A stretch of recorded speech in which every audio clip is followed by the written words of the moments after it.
Thank you for coming to the last session of Higher Ground. This is always sort of a difficult position to do because everyone's tired, you had a late night, you don't want to be here. So I really applaud those of you who came because you know what? You're really interested in this talk. Whose line is it anyway? I should probably explain who I am. I'm Kathleen Smith, creator and director of Higher Ground. And the two people to my left, your right, have been with me since the beginning. And I knew that I could count on them to come and be part of this conversation. Throughout all of our conversations that we've had at Higher Ground these 2 days, we've really talked about it from the job seeker's perspective. Sort of, what do professional coaches, what do professionals in the community talk about as far as how you move forward in your career? But we have not had any conversations led by recruiters. And if you didn't realize it, you actually are going to have to talk to a recruiter at some point in your career and at some point during a specific job search. So as I said, I have my two most wonderful recruiters. The third most wonderful recruiter is showing up later, so we'll just give him grief. And we're going to talk about the overall job search process, and we invite a lot of questions with that. So to my farthest left, we have Kirsten Renner. And I'm going to have Kirsten sort of explain who she is, because if I do the description, I'd be going on for hours and hours and hours. So Kirsten, tell us a little bit about you. The community calls me Renner, so that's what you might know me by on Twitter. I am currently running the recruiting team for the National Security Portfolio at Accenture Federal Services. That was once Novetta, where I was for 6 years. And I have an amazing team of recruiters, several of whom are here in the room with us, and one of my hiring managers is here. I help lead their requirements analysis and gathering and sorting of candidates and getting them lined up against the managers. And I also am a co-organizer of the Car Hacking Village. So as you can see, there are recruiters who are involved in this community, and you can network with them. You don't have to just talk to them when you're desperate to find a job. So the handsome gentleman with the wonderful accent that we all love listening to, we do, is Kris Wright. And I usually have something against staffing firms. Kris is one of those rare exceptions that I allow him to be involved in everything, because he knows how to be respectful and cultivate great relationships. So Kris, please tell us a little bit more about you. Thank you very much. I am from London, hence the accent.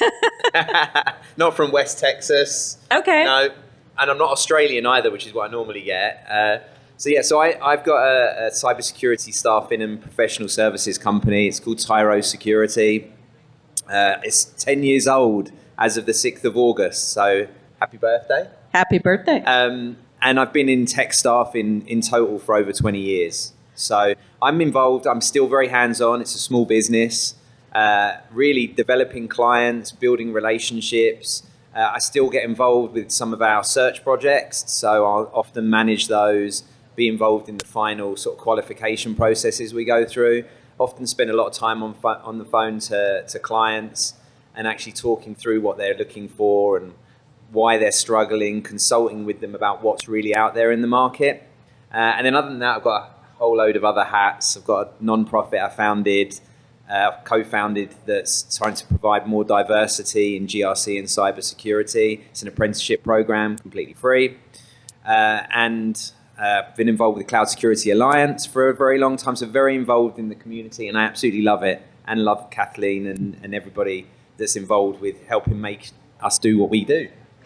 So yeah, Kris gave this absolutely hilarious videotape 7 years ago at what was called just the career track in 2015. It was all of the things that you should not do with an interview, and I really think you need to bring that back. So what we have here on the panel is we have what is called a direct recruiter, someone who actually works for a company and finds people to fill roles. And then we have someone who is part of a staffing firm who works with clients. So Kirsten, let's talk more about what your specific role is and explaining what a direct recruiter is. My specific role is for leading a team of full life cycle recruiters. I want to talk a little bit more about what their desk looks like because that's really relevant to the conversation. They're connected to what we call our customers is the internal hiring managers within the company that we work for. And so we have leads who are connected to all of those delivery teams, so they're understanding on at least a weekly basis, if not a daily basis, what their priorities look like based on who their end customers are, what they need. There may be surge activities that they need to go through for a proposal that they're trying to get people for and so forth. But on a day-to-day basis, the recruiters, the full life cycle recruiters, are going to spend time sourcing. They're going to source in the places where you are making yourselves known as available talent. And more importantly, they're going to be doing activities like all the things you see across all of these conferences this week where they're networking with people who might be passive or who might not have resumes yet or who are just getting started in their journey.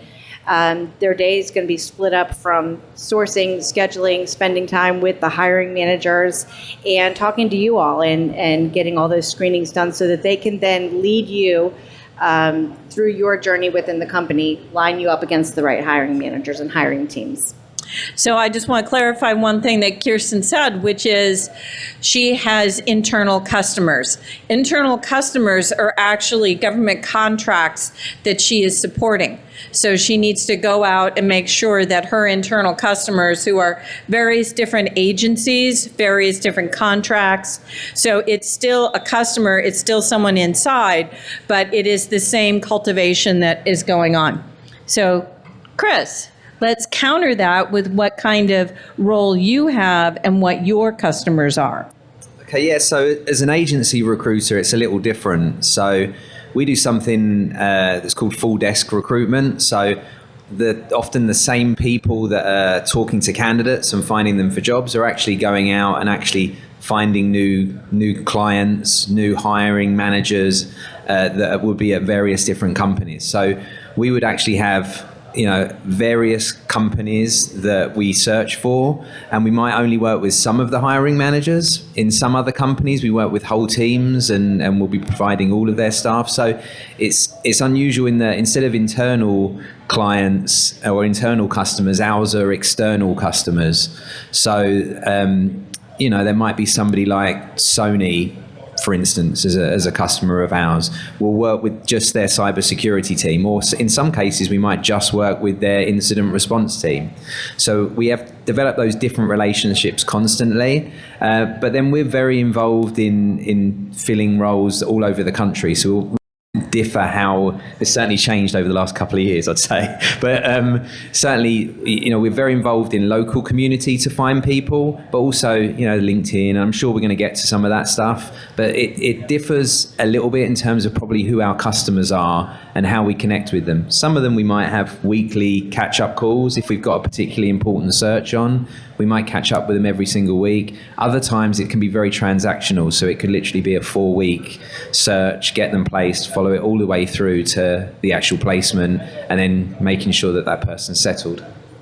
So one thing that a lot of job seekers do not understand, and it's amazing that I'll get this call, I'll get this request that will say, I had one call, why don't I have the job? And I have to explain to a lot of people, don't quit your job until you know where you are in the process for the next job. I deal with a lot of transitioning military folks, and they wait until their last week before they're leaving service to start looking for a job. So, Kirsten, how long does it take, and what are the different steps between your initial outreach to someone actually onboarding?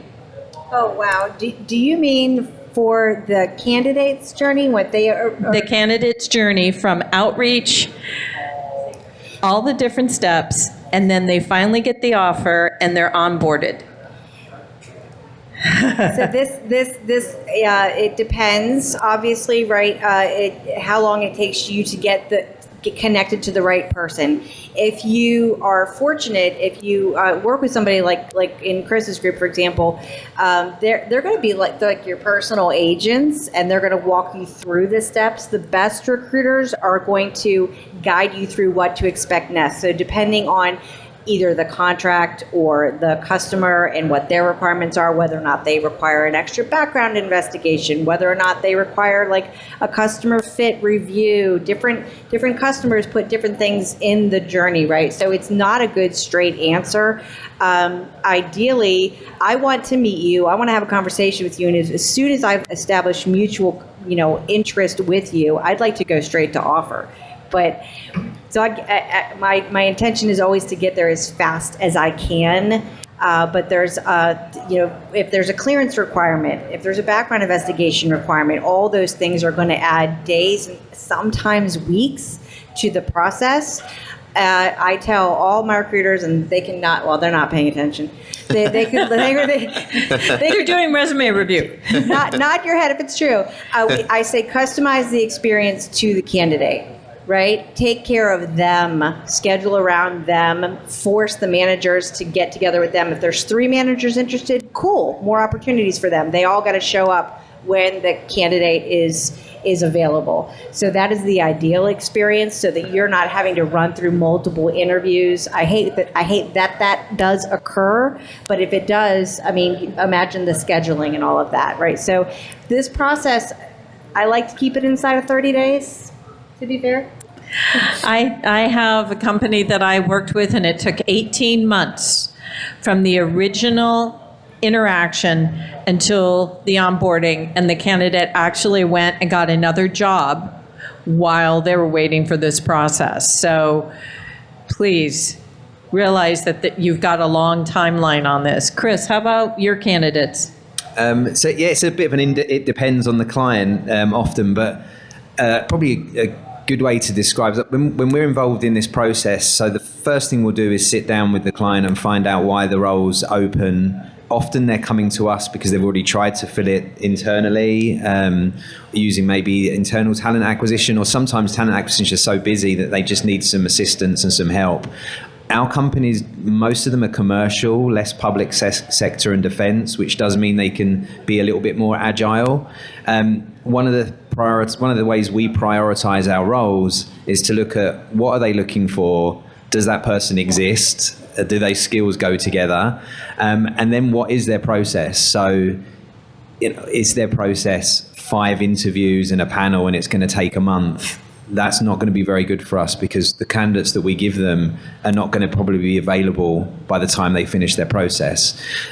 So we always have a very good understanding of what that specific process is, and we will talk about that with a candidate. So something that you all could do is just ask that question: what is the process? How long is it typically?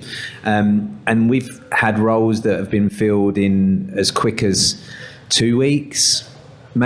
Probably would have even been a week, but 2 weeks is probably the quickest, up to 4 weeks.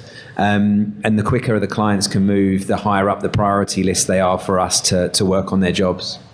So let's dive into this a little bit more deeply. And what are the different steps? Because a lot of times people think it's just a phone interview, or it's just a this, or it's just a that. And with all of these roles, there are many different levels. There are many different customers who have to be satisfied.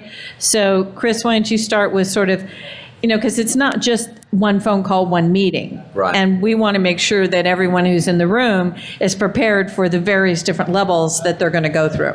Yeah, certainly. So what you'll typically find is, for us anyway, you'll send a resume, you'll connect with somebody, we will have a qualification call with you, which is normally just a general call, find out what you're looking for, what your salary requirements are, why you're looking to move on from where you are currently, and what your goals are. And then we might straight away or immediately have a position in mind for you, in which case we can then talk about a specific position, or we might call you back at a later date with a specific position. So that's the first part.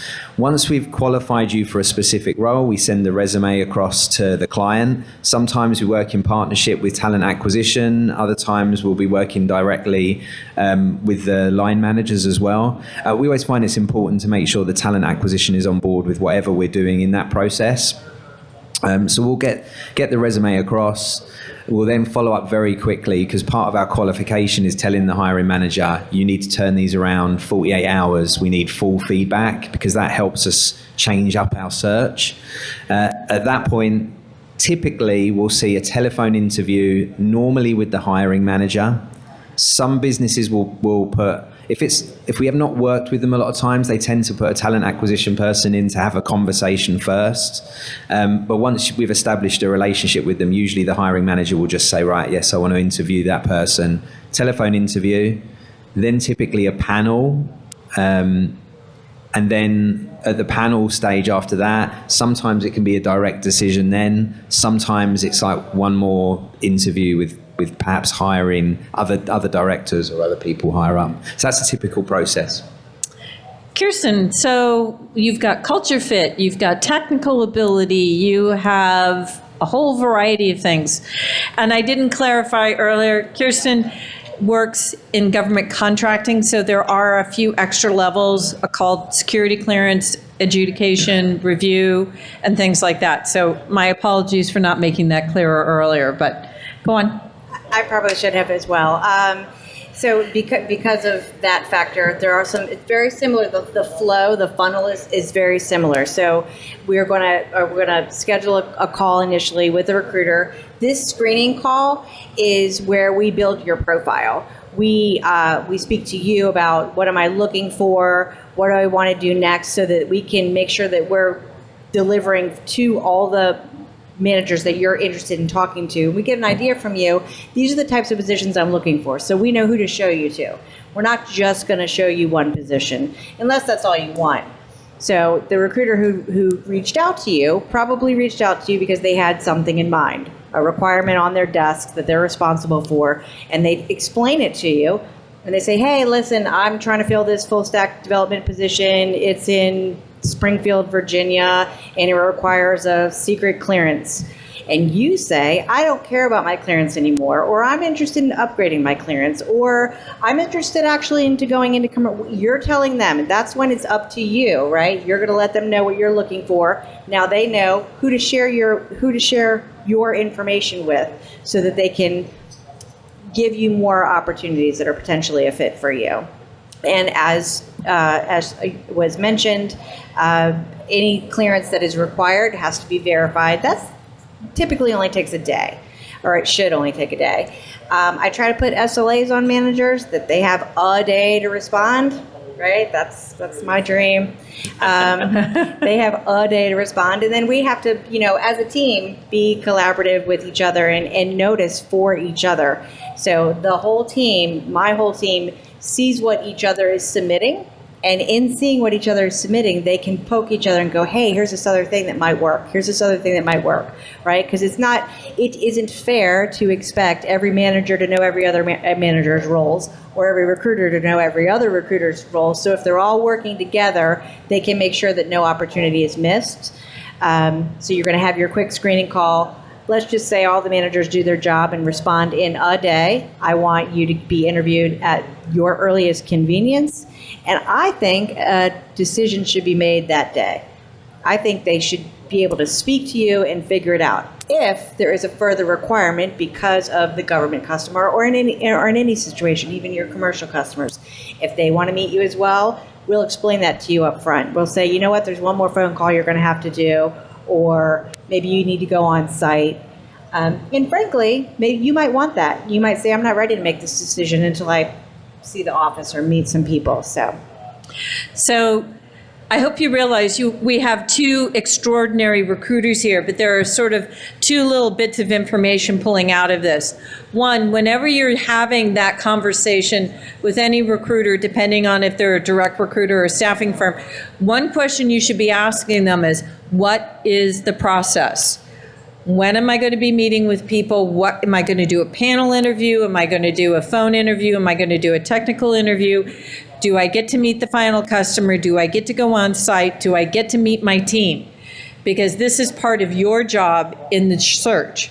The other thing you should be pulling from this is you should always be networking with a recruiter. This might not be, you might not find a job with Kris or Kirsten this year, but sometime down the road, you're going to want to talk to them about a job. You should be keeping up with them, cultivating that relationship.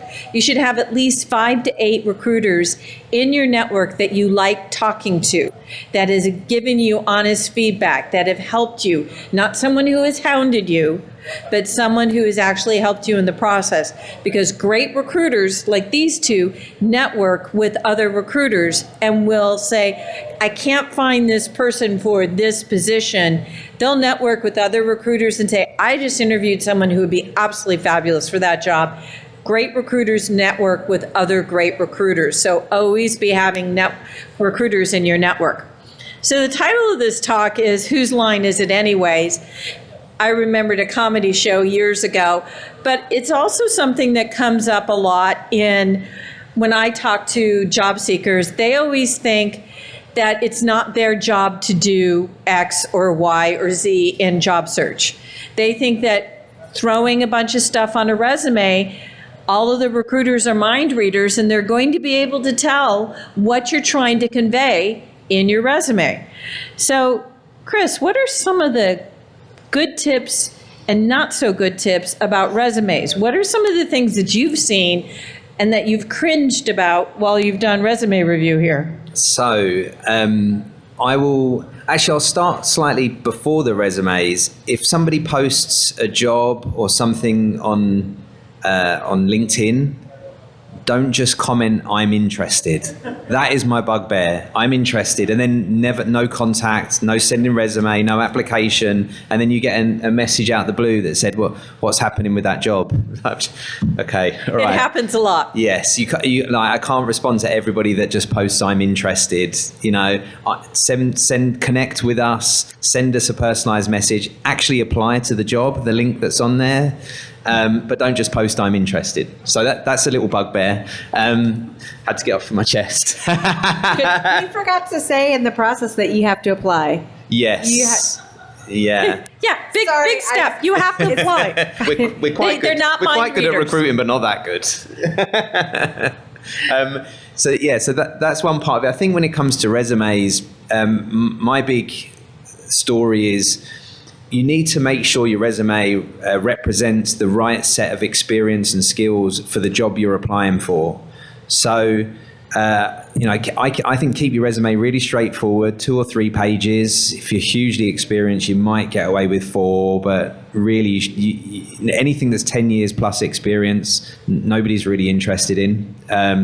So that can be one line of just where you worked and the dates, or you might even consider taking it off. If you're worried about ageism, certainly. Some people remove stuff that's quite a lot of years because people guess people's ages and they worry about ageism. So I would say on a resume, look at the job And why description. did you keep looking at me when you were saying that? I'm looking at you. I've got a lot more grey hair than 8 years ago when we did that video, right?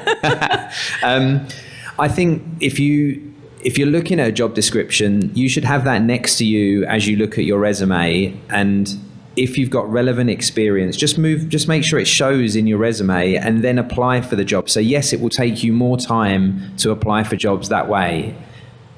Looking for a job is a job in itself. Like there's no easy route round. You might get lucky and have a friend turn around and say, oh, will you come and work for me? That happens. But when you're looking for a job earnestly and you're going through recruiters, make it easy for recruiters to look at your resume and know straight away, yes, this person's good.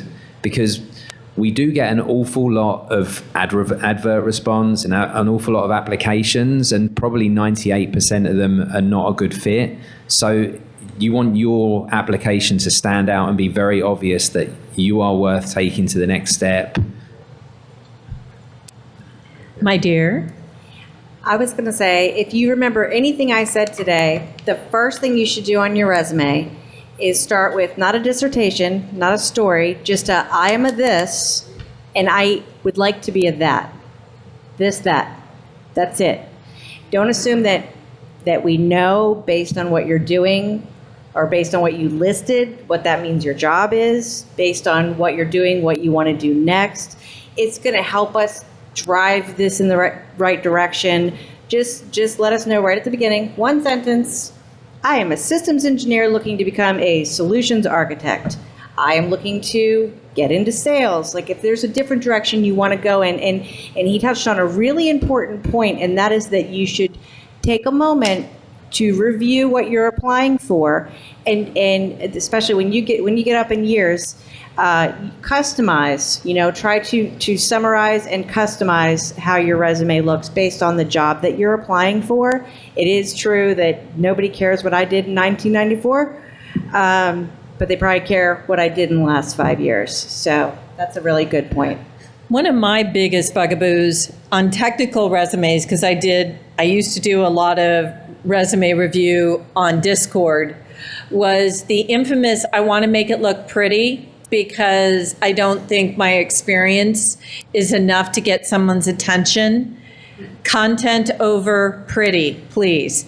No bolding, no script, no italics, no scented resumes, none of that. The other thing that is a big bugaboo for me is someone out there, and whoever it is, I want to sit down and have a drink with you and tell you how wrong you are, is don't put a table or a graph in the middle of your resume that says, I have all of these skills and all of these certifications and everything.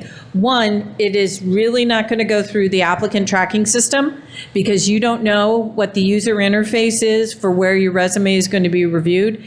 And two, everyone loves to put as much in there as possible. I have a CISSP and I'm really good at business. I have a Security Plus and I'm a creative thinker. No. You put your certs in one area, you put your technical skills in another. And, if you have business skills, show how you have business skills. Don't just tell me you have business skills. I managed a budget. I had a team of 10. I volunteered at BSides Las Vegas and I managed 20 people and we built a NOC. Have that in as something that you have done, not just put it on there because you're looking to fill up space. I have business skills. So, yes. I'll also add columns to that. I don't like columns on a resume. So I know it's tempting to have, I'm going to have my skills here, my education down here, and then here's my experience. Don't do that. Again, ATS's applicant tracking systems don't really like those things. And as recruiters, for external recruiters, we put cover sheets on your resume. The moment we add a cover sheet, it loses all that formatting and it causes a complete mess. So I would not do columns, please. Yeah, there are so many templates that are out there that I can tell you, I'd say 90% of the resumes that I review, they've been, force-fed into a template that's really pretty. Simple, left to right, top to bottom, boring, just very boring because, again, you don't know who's going to read it. You don't know what user interface is going to read it. So you want to make sure your content is coming through. So another thing that job seekers don't really think is their job or is their line is preparation. Kris, talk about preparing job search, preparing for interview, preparing for meeting with people. What should people be doing? There's a lot of stuff that you can do to make sure you're on top of it. And just speak to the recruiter, first of all. Ask them, right, if this is a video, is this a telephone call? Is it a video call? How should I be prepared for it? What should I wear? Those kind of things. We'll ask and find that information out because we want you to put your best foot forward straight away. So ask us all those questions. Anything you're not sure of, have a piece of paper and a pen or a notepad or your phone open, something where you can take notes because that will remind you to come back, will remind you to ask questions. Have a few questions prepared in advance. There's certain ones that I quite like, which are good for personal questions. So why did you join this company? How long have you worked here? What makes you stay here? What do you think is the best thing about working here? Get those feelings. If people can't answer that, you might want to consider whether you want to work there. So there's some questions you can have in advance that work really well and show that you're genuinely interested in the company as well. There are others that you might want to jot down as the interview goes on. So that's why it's useful to be prepared and have your paper and stuff ready. Yesterday, actually, I was doing some resume reviewing while there was a really good talk on about preparing for Remote Zoom. interviewing. Yeah, remote interviews. Will Baggett did a great presentation yesterday. It's on our YouTube channel. Yes, so definitely watch that because he had some really good points of things to prepare for. And even there's quite a lot of the things I do before I have meetings with my clients, right? You know, check the bandwidth, make sure I'm working, might do a quick check of the Zoom calls and turn off all of my other apps, yeah, all of those sort of things. So some really good stuff in there. One point that you made earlier that I want to make sure people didn't miss is that you were talking about listing some of the volunteer activities that you've done or anything that you've done within the community and how that translates into some of the requirements within, even if it wasn't part of your job or if you're more junior in your experience level, there's a lot of business skills that you have to exercise here in community events, right? So don't lose track of how valuable that is as well. And then you touched on my very favorite part. I always tell people when I'm coaching them going into an interview, you know, to bring a notebook and to write things down. It shows that you're interested in what they're saying, right, when they're talking. And then at the end, the thing that they always ask, well, this means the interview's over. When you hear, do you have any questions for us? That means the interview's over, right? You crack your knuckles, and then you say yes, and you make it about them, exactly like Kris said, because people are self-interested, and for a minute, they won't be the interviewer anymore. They'll be a human being telling you a story about what it's like to work here, what is the best thing you learned in the last year. That's a really good question, because if they haven't learned anything, how interesting is this place, right? So just get them to tell you exactly like what Kris was saying about what it is like for them here. Why did you come here? And is it still true for you? The thing that you thought was going to be interesting about this place? Do you still feel that way? How have you grown here? That's going to tell you if that's a good place for you based on what they're telling you. I'm going to add something to that because as you're speaking, it's reminding me. We should write a book. We should write a book. You're right. So also, one of my favorite questions to ask, and this is because we don't always get the feedback that we really need from hiring managers. Sometimes we just get yeses and nos, and that's it. And it takes days sometimes to get a bit more than that from them.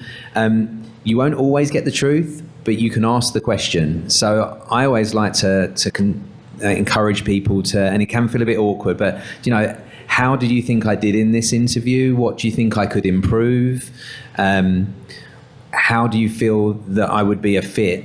Just open questions like that they might say, well, I'll think about and come back to you, or I've got another 3 people to interview and then I'll tell you. They might avoid it, but they may well just give you some things to say. And what you might even find is you might find something comes out and you haven't discussed it in the interview and it's not in your resume, but you have the experience. So it might be, this might be a challenge for you. And it might just be your opportunity to say, oh, wow, I realized we never covered that. I actually did that here. So, there's always an opportunity there. You might miss out on something that would stop you getting the job, and you might actually find out about it and manage to get in there before that happens. That's an excellent point. And don't be afraid to tell the recruiter afterwards. They should be checking on you, but tell them what the experience was like, because trust me, they're going to let the managers know if the person felt uncomfortable, or so that they can use that to do a better job as well. So 2 points I just want to summarize on what they were saying is realize that if you do volunteer in the community, if you volunteer at a con, if you volunteer on a meetup, if you do your own, what is it, at home, your own, not Beowulf, Buster. Like a lab or something? Your own lab. If you have your own lab. Sorry, it's been a long 2 days. So anything you do extracurricularly, is that a word? It sounded right. It sounded right. Yeah. Be sure that you're weaving that in to your resume. And if you can't find a place to weave it into the resume, be sure that you're taking notes so that you can answer that in the interview. Because a lot of times you may have learned something in your volunteer or community work, like you made a mistake and you learned something and you became better for that. You don't really want to say you made a mistake at your work, because they're like, you don't want to do that. And also realize that you need to do the preparation to find out what the company does, how they make their money, how they operate. I can tell you, I went into an interview really excited about this interview, and the company was named Kaiser, and I thought it was Kaiser Permanente, and I went in to talk about, healthcare and all these great things I was going to do in customer service and sales and stuff. And the guy just sat there and stared at me and said, "We're Kaiser, the steel company." The interview was done. We both just sort of stared at each other and like, okay, there's no conversation here to have. I was embarrassed. Someone had recommended me for the job. So do your preparation, please. So follow up, my favorite thing. So it's interesting. Job seekers always think it's the job of the recruiter to do the follow-up. It is. But Kirsten, what should job seekers be doing?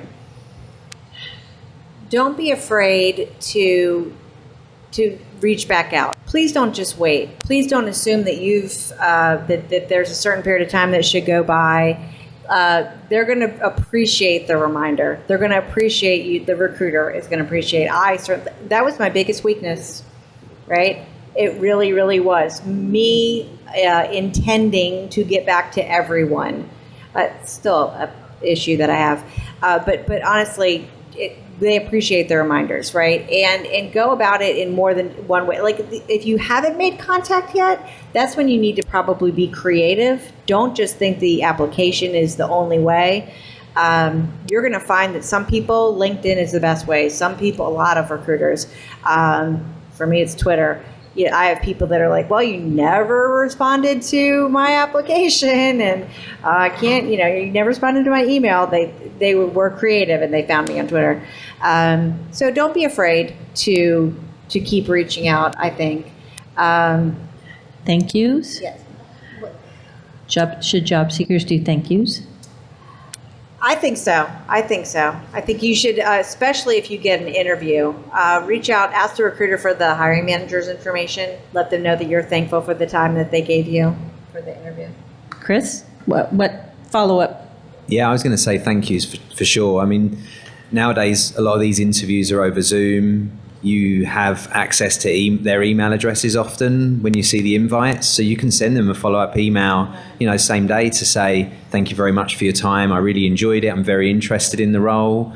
You should certainly follow up with recruiters. We have a whole load of processes that hopefully mean that we're chasing you very quickly to try and get feedback so that we can go and speak to the hiring managers. Our preference is to have the candidate feedback first so that when we speak to the hiring manager, we kind of have some idea what to expect, and also we might have already discussed how we're going to deal with some of anything that perhaps have come up.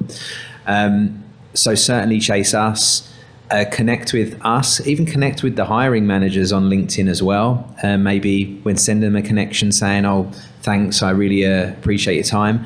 I would even say that you can do that, as soon as you've got the invite, you should be checking out their LinkedIn. Hopefully you've worked hard to make sure that your LinkedIn profile is attractive and is the same as what's on the resume. There's not too many differences. So I would even say that you could connect with them and say, oh, we've got an interview lined up for Tuesday. I'm looking forward to speaking to you. So connect with them beforehand.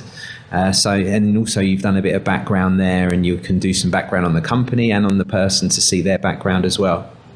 So one thing that it's never really talked about is whenever you see a job position opening or an advert, there's nothing on there that tells you how best to connect with the recruiter. It will tell you how to apply for the job, but there is no place on the position opening that says to connect with the person who you will be talking to. You will find them on Twitter, you will find them on LinkedIn, you will find them on Instagram, you will find them on Facebook. You will only be able to connect with them on email.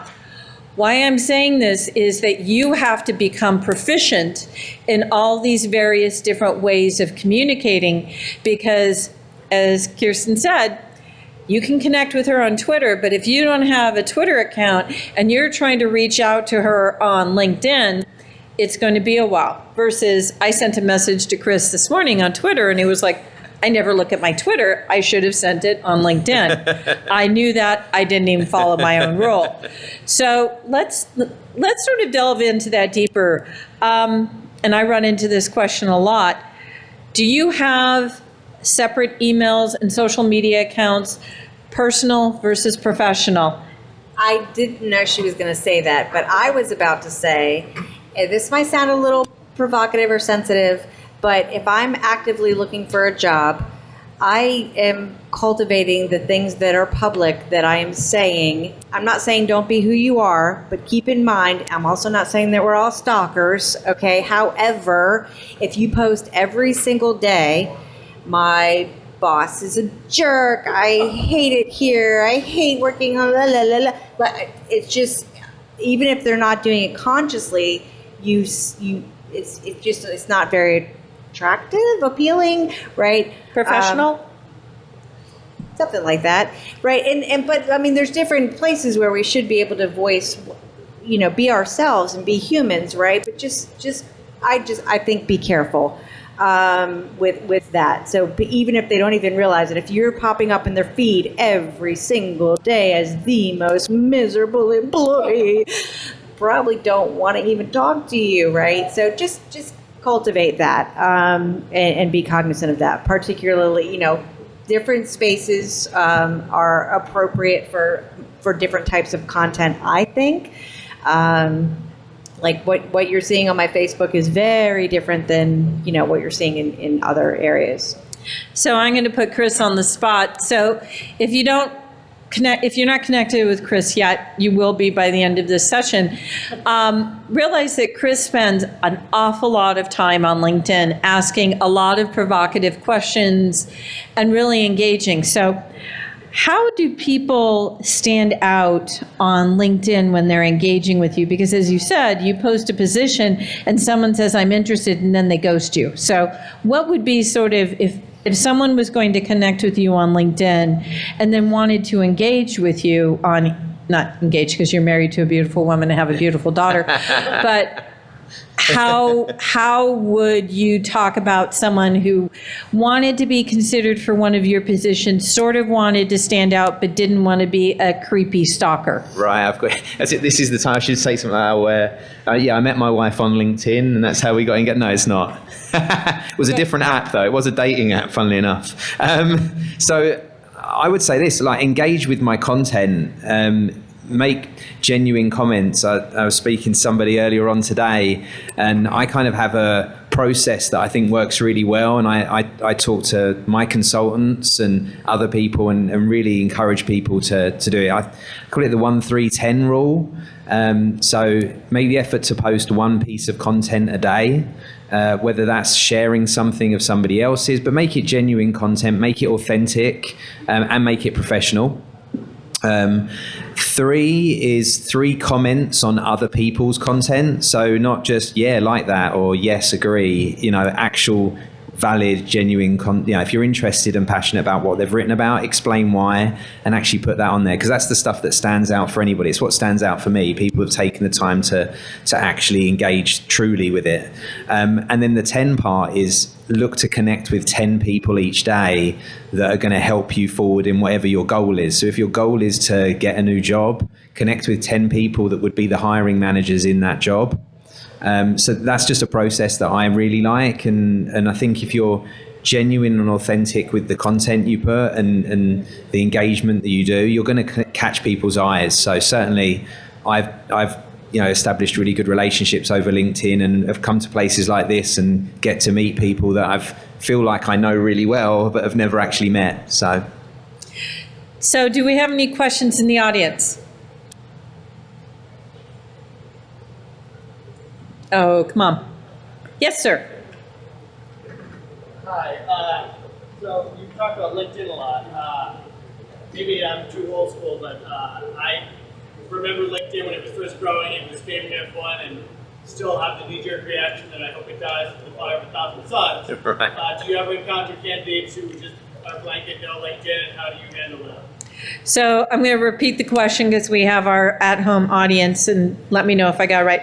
So how do you connect with candidates who just are not comfortable being on LinkedIn or who are just not there? So what do you say to a candidate who just doesn't want to be on social media, doesn't want to be on LinkedIn?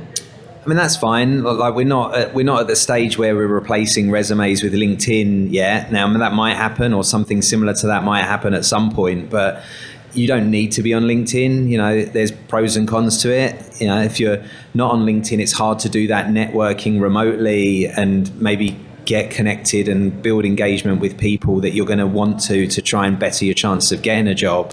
But likewise, you're not also going to write something really silly that's going to stop you getting something as well. So you don't have to be on LinkedIn. I think it's a major part of the job search now, and I would encourage anybody that's thinking about it to actually get on there, because I think it would hugely help the opportunities, increase the opportunities you've got. I would say that they're starting to see other... I used to love Peerlist. I don't know whether anybody knew Peerlist, but it was a social media site that was just really for security and GRC people. And fortunately, it was also needed to make a profit, so it wasn't able to do that. So it doesn't exist anymore. But there are other companies working on similar things. The Cloud Security Alliance has got the Circle platform, so there's still a bit of a work in progress, but there are places where security people can come together where it's kind of not all of the memes and some of the other rubbish that you have to deal with on LinkedIn sometimes. So just real quick, I love that you asked that question. There's a large chunk of the candidates that are qualified for the roles that I'm looking for that aren't allowed to have a LinkedIn profile. And then there's a whole other section that if they have a LinkedIn profile, it just says Jane works at a company. Like that's literally it. So obviously there has to be other ways, right? So that's when we have to be creative. And that's when I would say to anyone who isn't advertising themselves in that way to go the extra step for us so that we can find you, so that we can discover you by either researching the company. It doesn't mean you can't go on LinkedIn, by the way. Right. So let's say you don't have a LinkedIn account, you don't want one, that's cool. You can still go on it. You can still look at all the companies that you're interested in. They probably have a LinkedIn page, and then you go to people, see who the recruiters are, or see who the managers are in the areas that you're interested in being in, right? The departments that look like they're interesting to you, who's in a management role, send them a direct message, right? Yep. Without a LinkedIn account, you probably have to pay money or something, I don't know, or get a free account, temporary one, and just message them. They'll respond. So. And realize that you could do a Boolean search through Google, and most of it will bring up, if you're I'm looking for recruiters in cybersecurity who work at this company, and in the Google search results, you're going to get most of that profile, but you can do the preview and get their contact information. Yep. So you can still use it as a directory without having an account. Any other questions? Okay, so our last session of Higher Ground, last day. Please take advantage. We'll have the recruiters and career coaches available until 5. Let's give a round of applause to my favorite recruiters.